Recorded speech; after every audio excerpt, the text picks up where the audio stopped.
अगर मैं आप सभी से ये बात कहूँ कि भारतीय मूल के 2 डॉक्टरों ने अगर मोहम्मद अली जिन्ना को मदद नहीं किया होता, तो आज शायद पाकिस्तान बना ही नहीं होता और भारत का विभाजन कभी हुआ ही नहीं होता। क्या आप सभी मेरी इस बात को मानेंगे? तो इस स्टोरी को जानने के लिए जुड़े रहिए मेरे साथ। ये बात है सन 1930 के अराउंड का। पाकिस्तान के एक हिस्टोरियन अकबर अहमद, उन्होंने अपना किताब लिखा जिन्ना पाकिस्तान एंड इस्लामिक आइडेंटिटी, जिसमें उन्होंने बहुत ही डिटेल तरीके से बताया है कि किस तरह से मोहम्मद अली जिन्ना को एक्यूट ट्यूबरक्लोसिस हुआ था और इस वजह से वो परेशान तो रहते थे, पर फिर भी उन्होंने पाकिस्तान के ड्रीम को छोड़ा नहीं और रिलेंटलेसली उस ड्रीम को परस्यू करते रहे कि पाकिस्तान को उन्हें बनाना है और पाकिस्तान एक इंडिपेंडेंट नेशन की तरह उभर के आना चाहिए, मुस्लिम, खास करके इंडियन मुस्लिम्स के लिए। अब ये बात कैसे उभर कर आया, इसे हमें समझना जरूरी है। प्रेजेंट टाइम में पाकिस्तान के minister for planning development and special initiative एहसान इकबाल ने अपने ट्विटर के एक पोस्ट से डिक्लेयर किया 2 इंडियन मूल्स के डॉक्टर के बारे में, जिनका नाम है डॉक्टर जल रतनजी पटेल और डॉक्टर ध्याबोकू, जो कि एक रेडियोलॉजिस्ट हैं।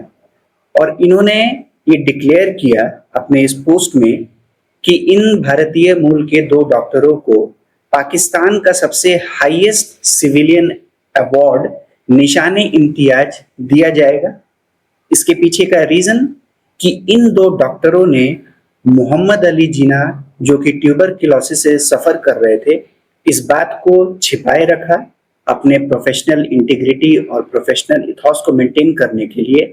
और इसी वजह से, इस बीमारी को छुपाने के वजह से मार्च 2027 में उन्हें पोस्टह्यूमसली यानी कि मरणोपरांत पाकिस्तान का हाईएस्ट सिविलियन अवार्ड दिया जाएगा, निशाने इम्तियाज। चलिए थोड़ा सा इतिहास में चलते हैं और इस बात को समझते हैं। हिस्टोरियन अकबर अहमद ने अपनी किताब में बताया, जिसका मैंने जिक्र पहले किया था, कि किस तरह से मोहम्मद अली जिन्ना बीमार थे, वो एक्यूट ट्यूबरक्लोसिस से सफर कर रहे थे और उनका इलाज भारतीय मूल के जो 2 पारसी डॉक्टर थे, उस समय के बॉम्बे और प्रेजेंट टाइम के मुंबई में रहते थे।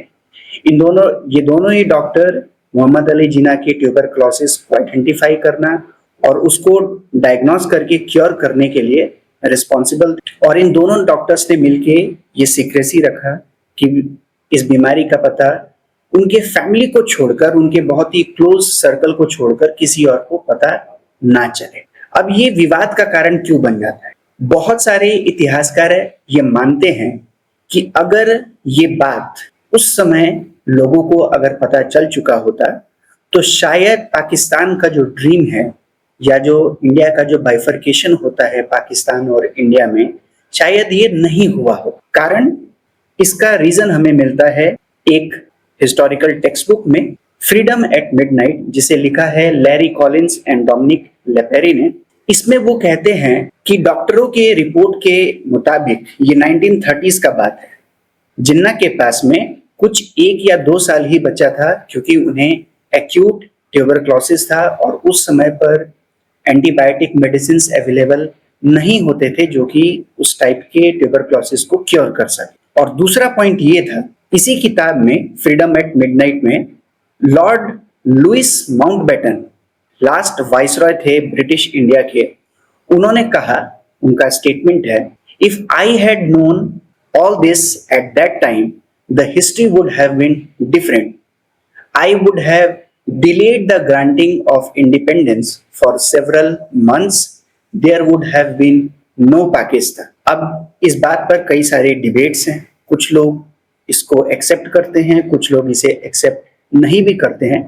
जो एक्सेप्ट करने वाले हिस्टोरियंस हैं, उनका ये बात कहना है, वो ये रीजन देते हैं कि मोहम्मद अली जिन्ना के अलावा उस समय पर कोई भी और ऐसा लीडर था ही नहीं जो कि पूरे के पूरे मुस्लिम को एक यूनाइटेड फ्रंट में लाके खड़ा कर सके और एक नए राष्ट्र के लिए अपना डिमांड रेज कर सके। इस बात को पाकिस्तान के मिनिस्टर एहसान इकबाल ने भी रिटेरेट किया है।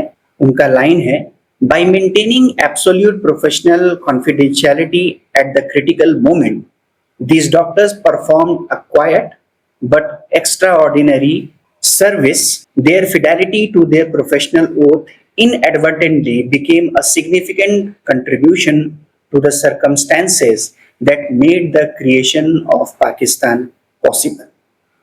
तो यहाँ पर इस बुक में भी और पाकिस्तान के मिनिस्टर एहसान इकबाल के स्टेटमेंट में, दोनों में ये बात उभर कर आ रहा है कि किस तरह से अगर इन दोनों डॉक्टरों ने अगर इस बात को बता दिया होता कि जिन्ना ट्यूबरक्लोसिस से सफर कर रहे हैं, तो शायद पाकिस्तान का क्रिएशन होता ही नहीं और इंडिया का पार्टीशन कभी होता ही नहीं। अब इन सभी चीजों को हम एनालाइज करते हैं।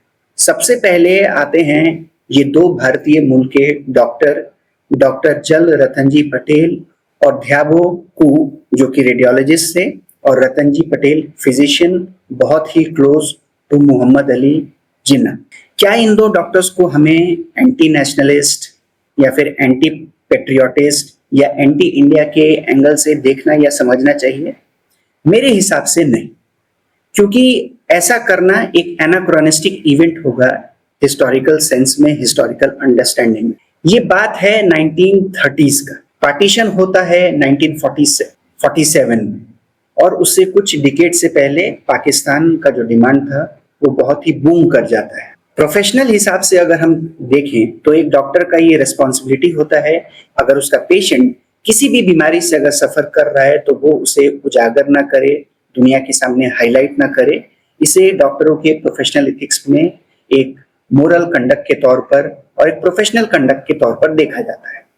तो कहीं से भी ये सोचना कि इन दो डॉक्टरों ने कोई एक एंटी नेशनलिस्ट एक्टिविटी किया जिस टाइम पर पाकिस्तान और इंडिया जैसा कोई एक दो इंडिपेंडेंट राष्ट्र का कंसेप्ट ही जब एग्जिस्ट नहीं करता था, तो शायद इसे एक्सेप्ट करना, ऐसे प्रकार के नैरेटिव्स को मानना या जानना या उसके साथ में एग्रीमेंट करना, शायद हिस्ट्री को सही तरीके से ना पढ़ना और समझने का हमारा एक भूल हो सकता है। दूसरा है, क्या सही में इस वजह से पाकिस्तान का क्रिएशन नहीं हो पाता?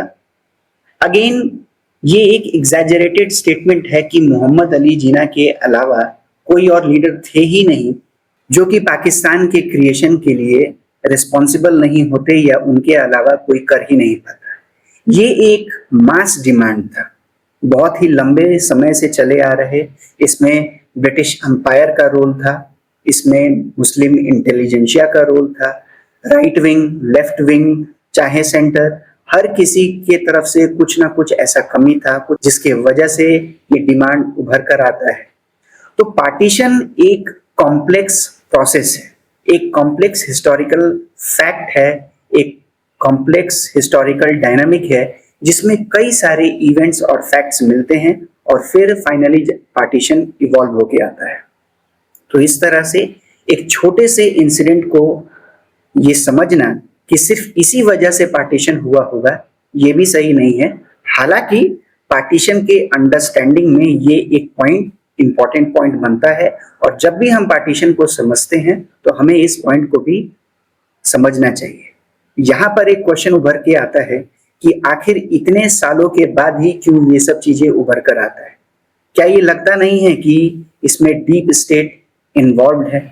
जानबूझकर समय के साथ ही और टाइम के साथ ही हमें इंफॉर्मेशन जो है वो रिवील किए जाते हैं। ये अवार्ड जो दिया जा रहा है ये मार्च 2027 में दिया जाएगा पॉस्ट्यूमसली। इससे ये भी एक चीज समझ में आता है कि शायद ये जो दो इंडियन मूल्स के जो डॉक्टर थे वो नहीं चाहते थे कि जब वे जिंदा हैं तो उन्हें ये अवार्ड दिया जाए। तीसरा पॉइंट आता है जिसे हमें प्रेजेंट के पॉलिटिक्स में समझना चाहिए with respect to partition of India. अक्सर ये हमें बताया जाता है कि कांग्रेस की वजह से पार्टीशन हुआ, कांग्रेस ने अगर इस चीज को अगर एक्सेप्ट नहीं किया होता तो पार्टीशन नहीं हो पाया।